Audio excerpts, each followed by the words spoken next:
wabarakatuh. Bertemu lagi dengan Ibu Rizka Yohanis, Ibu pengajar mata pelajaran Bahasa Indonesia. Hari ini Ibu akan memberikan materi untuk kelas 10 SMK semua jurusan. Dan materi yang akan Ibu berikan yaitu teks eksposisi. Sebelum lanjut, seperti biasa, untuk menambah semangat Ibu dalam membuat channel YouTube ini, mohon bantuannya untuk memberikan like, subscribe, dan juga klik lonceng notifikasinya. Selamat menyaksikan.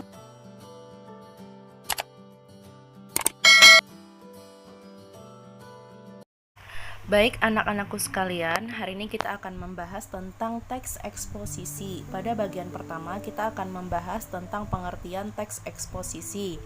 Teks eksposisi adalah paragraf atau karangan yang terkandung sejumlah informasi dan pengetahuan yang disajikan secara singkat, padat, dan akurat.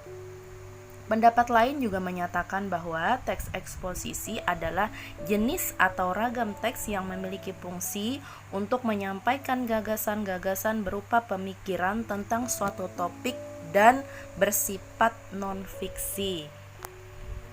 Untuk pembahasan yang kedua, kita akan membahas tentang ciri-ciri dari teks eksposisi. Ciri yang pertama, singkat dan padat. Yang kedua, gaya informasi yang mengajak. Yang ketiga, penyampaian teksnya secara lugas dan menggunakan bahasa baku. Yang keempat, menjelaskan informasi-informasi pengetahuan. Yang kelima, tidak memihak, artinya tidak memaksakan kemauan dari penulis terhadap pembacanya. Yang keenam, teks eksposisi bersifat objektif dan netral. Yang ketujuh, penjelasannya disertai data-data yang akurat. Yang kedelapan, fakta digunakan sebagai alat konkretasi dan kontribusi. Yang terakhir dan yang nomor 9, umumnya menjawab pertanyaan apa, siapa, kapan, di mana, mengapa, dan bagaimana. Nah, selanjutnya kita akan membahas tentang struktur dari teks eksposisi. Struktur teks eksposisi ada 4. Yang pertama adalah judul. Yang kedua adalah pernyataan umum atau tesis. Yang ketiga, argumentasi atau alasan. Yang keempat, penegasan ulang pendapat atau kesimpulan. Nah, pembahasannya. Untuk bagian pertama, judul. Judul itu biasanya terletak pada bagian awal dari satu teks eksposisi.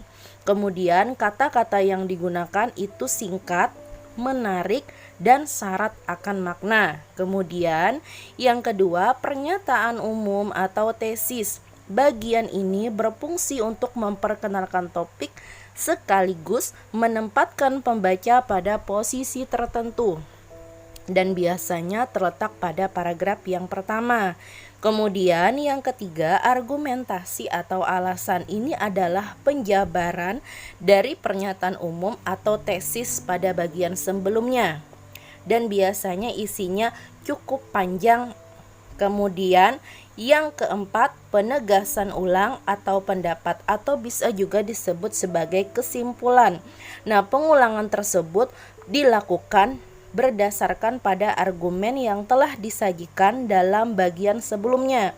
Kemudian biasanya pengulangan ini bersifat pilihan sehingga tidak semua teks eksposisi mempunyainya. Tetapi dalam teks eksposisi, penegasan ulang pendapat menjadi hal yang penting karena dia berisi kesimpulan dari teks yang sudah dibahas. 3 pembahasan yang telah kita bahas hari ini. Pembahasan pertama tentang teks eksposisi dari pengertiannya, kemudian ciri-cirinya. Yang ketiga adalah struktur teks eksposisi. Demikian pembelajaran kita hari ini. Semoga ilmu yang diberikan bermanfaat. Sampai bertemu lagi di pertemuan akan datang. Terima kasih atas perhatiannya. Wassalamualaikum warahmatullahi wabarakatuh.